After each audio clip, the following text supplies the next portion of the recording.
भाव दिखा या आपको सत्ता जाने का डर दिखा, जो आप अब कुछ बोलने से भी डरते हैं। इस तरह की राजनीति जो मंत्रिमंडल के विस्तार के बाद देखने को मिली, इससे स्पष्ट होता है कि बिहार में भी वही रीति और नीति अपनाई गई है जो केंद्र सरकार के मंत्रिमंडल में है। भारतीय जनता पार्टी जिस तरह की राजनीति करती रही है, उस तरह की राजनीति का पोल खुल चुका है।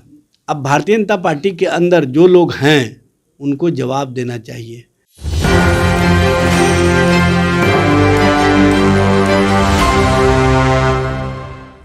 नमस्कार, मेरा नाम प्रिंस मिश्रा है और आप एक न्यूज़ 24 देख रहे हैं। हमारे साथ बातचीत करने के लिए इजाज़ अहमद है, जो कि राजद के प्रदेश प्रवक्ता है। सर, कल मंत्रिमंडल का विस्तार जो है हो गया हुआ है, लेकिन आप लोगों की तरफ से कहा गया है कि अल्पसंख्यक को उतनी तवज्जो नहीं दी गई है। आप उसमें क्या कहिएगा? देखिए, ये बात तो स्पष्ट रूप से दिख रहा है।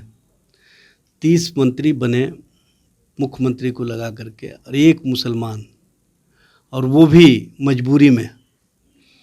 जो भारतीय जनता पार्टी केंद्र के मंत्रिमंडल में एक मुसलमान को नहीं रखा, जो भारतीय जनता पार्टी देश के स्तर पर सिर्फ 3 मुसलमान को प्रतिनिधित्व के तौर पर रखा है, जो भारतीय जनता पार्टी कहती है सबका साथ, सबका विकास, सबका विश्वास, उस भारतीय जनता पार्टी के द्वारा किस तरह से साथ छोड़ा जाता है एक बड़े समाज को, एक बड़े तबका को, ये दिख रहा है।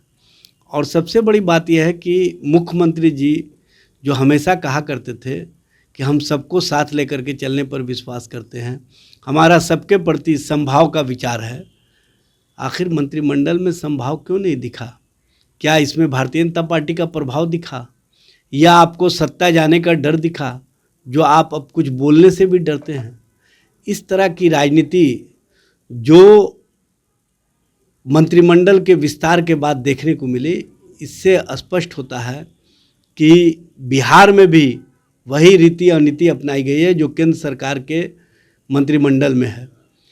भारतीय जनता पार्टी जिस तरह की राजनीति करती रही है, उस तरह की राजनीति का पोल खुल चुका है। अब भारतीय जनता पार्टी के अंदर जो लोग हैं उनको जवाब देना चाहिए कि क्या अल्पसंख्यक समाज को छोड़ करके आप देश के एक बड़े तबके को छोड़ करके देश को विकास के आयाम से जोड़ सकते हैं? उस तबके को अगर आप अपने मंत्रिमंडल में स्थान नहीं देते हैं, अपने साथ में उनको बैठाना पसंद नहीं करते हैं, तो किस तरह से भारत में विकास का आयाम बढ़ेगा, ये बताने की आवश्यकता है।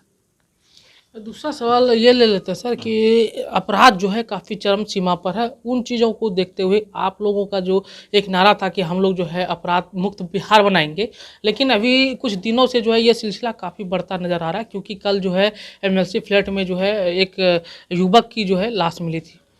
देखिए, सबसे पहले तो जो लोग जंगल राज का रट लगाया करते थे, उनको बताना चाहिए कि मंगल राज का कंसेप्ट क्या इसी तरह का है कि डाक बंगला चौराहे पर सरेआम लूट होती है, हत्या हो जाती है।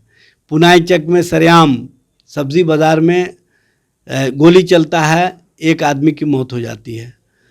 और जो सबसे पॉश इलाका है, जो हर लिहाज से सुरक्षित इलाका माना जाता है, वो एमएलसी फ्लैट में वो भी जघन्य तरीके से हत्या, वो भी अमानवीय तरीके से हत्या, ये स्पष्ट करता है कि कहीं ना कहीं अपराधियों के बीच से पुलिस और प्रशासन का खौफ समाप्त हो गया है, सरकार का इकबाल समाप्त हो गया है, और सरकार पूरी तरह से अपराधियों के रहमो करम पर पूरी सत्ता और सत्ता की कवायद को सिर्फ अपने स्वार्थ में इस्तेमाल कर रही है, उसके अलावा कहीं कुछ नहीं है, यह स्पष्ट रूप से दिख रहा है। फिलहाल इस वीडियो में इतना ही। आपकी क्या प्रतिक्रिया होगी हमें कमेंट बॉक्स में जरूर बताइएगा। चैनल को सब्सक्राइब कर लीजिएगा। सहयोगी नंदन के साथ धन्यवाद।